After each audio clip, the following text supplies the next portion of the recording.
Hey everyone, I have another video for ancient literature for my World Lit 1 students. This should be the last video in the Unit 1 section here. Maybe, maybe not, just depends, but still, I do have a video here for you. Today we're going to be talking about the Torah, or also known as Torah. So the Torah is the first 5 books of what we would know today as the Old Testament of the Bible. It contains what the Hebrews would consider a history of who they are, where they come from, the purpose, their connection to God, which is very important, which we'll get to in a second, as well as a guide to living, specifically with Numbers and Deuteronomy, which I'm not going to go too much into right now. I primarily want to talk about what I cover in my class, in my basic general survey course, which is very limited, obviously, being a survey course. And that is going to be the book of Genesis. We're going to start off right now discussing the most important aspect of what you need to be looking for when you are studying the Torah. Number one is something I spoke about in another video, is the character of God. And of other videos, we'll call it the character of God's. Here I'm calling obviously the character of God because of one very important specific thing, one unique thing compared to all other religions in the world, especially in the ancient world. There we have monotheism. There's one God, and the Hebrews believed, and the Jews still believe, along with the Christians now and so on, that there is only one God. There are no other gods. There's only one God. Belief in otherwise is blasphemy. And so, with that being said, what is the goal of the Hebrews? And we can see from the very, very beginning, the goal of the Hebrews is to commune with God, to be with God in communion.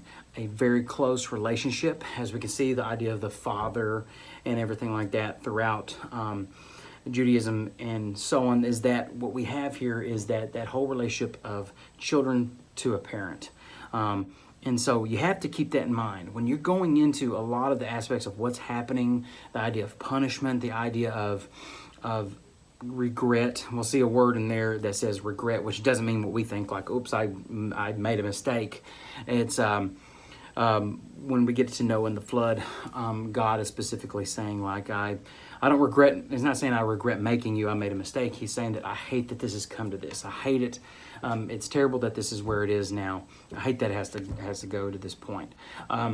So we still see that idea of a relationship of a child and a parent, and a child being disobedient, and the parent having to guide the child and raise the child up in the best way that the child needs, even if the child doesn't like it. So anyway, you still see that. But what's the goal of the Hebrews? The Hebrews their goal is to be with God, to be close to God and in communion with God. That is the main goal of life. It's not to build up a great empire. It's not to do anything like that. And that's what's really interesting about the Hebrews compared to other ancient civilizations, is that most of these have been destroyed, just gone, turned into whatever, and the Hebrews are still going. And it's still very interesting to see how that works. Not to say that's connected, it's very prevalent because you still see them carrying that on. Not too many ancient religions are still going as in the line as they are in that sense. You have some very old ones, obviously, but this is one of the few, the biggest ones in the world, obviously one of the biggest ones in the world, but also something that still stays right where it was, and they still follow those guidelines. So that's very, very interesting. So it's all about that connection with their relationship with God that guides everything, okay? Also is the character of God, and that deals directly with God. God is not, the Hebrew God here is not presented as a type of God as you would see with, say, Gilgamesh, or in the ancient Egyptian poetry, or even when we go forward and see into the Bhagavad Gita, or how we would see later with Oedipus in the Greek gods, or anything like that. One thing is God is he's seen as all-powerful, omniscient, omnipotent, all that stuff, omnipresent. But still, the thing is he has the highest moral level of good. That's what God is. He is where the best of the best. He is all good. There's no evil. It's all good. And so what we see here is God is specifically all God, all good, everything like that, completely just, and so on. And so he specifically has a law. The law has been broken by Adam and Eve. And so some of the discussions we have in class is, well, why couldn't God just reset the whole clock and say, all right, it's over with. Let's just start again. Because if he would do that, he would not be his characteristics of all good, all just, and so on. He has to stick, or else he would be breaking his own rules and saying, well, I said it was going to be this way, but let's change. If he did that, he would not be the trustworthy, the God you know that no matter what, he's going to do what he said. He wouldn't be that. So therefore, that's what the Hebrews see, and that's what the Hebrews are going to go in line with here.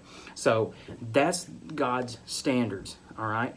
And so that's one thing we really want to see. There's a complete difference. Really look in there to see that complete difference in the character of the Hebrew God compared to the other gods that we've read so far and coming up in the next unit and more. So very, very interesting aspects there. One last thing I want to say is that it's the style of writing, the ancient style of writing that we see here with the Hebrews. It's often called contradictions, which is it's false. It's not true. They're not contradictions. So you have to understand the style of writing. And that's particularly with the creation story. I have a handout directly confronting that. There are other parts, and say like with Noah, with some birds, and some aspects like that. They're saying, oh, that's a contradiction of the story. What animals went on first, and so on. It's not a gotcha kind of game here.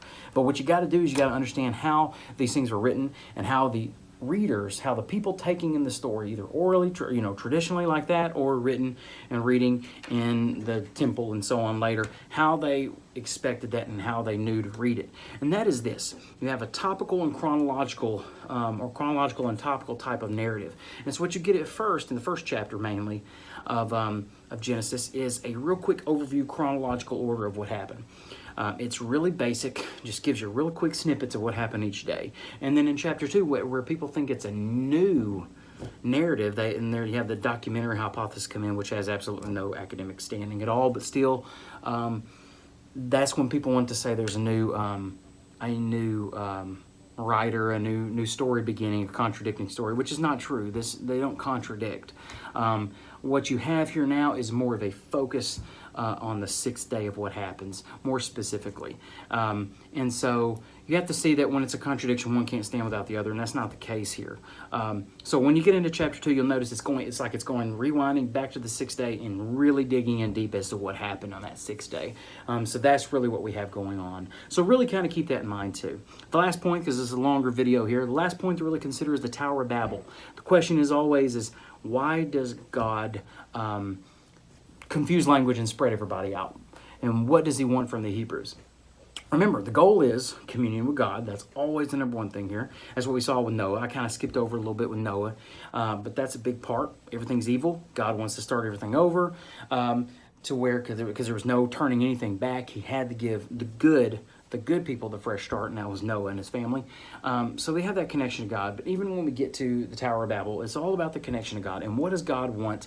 God wants everybody to do the best, take the best that he has given them, and that's to spread out around the world and populate the world, and that's what they were not doing.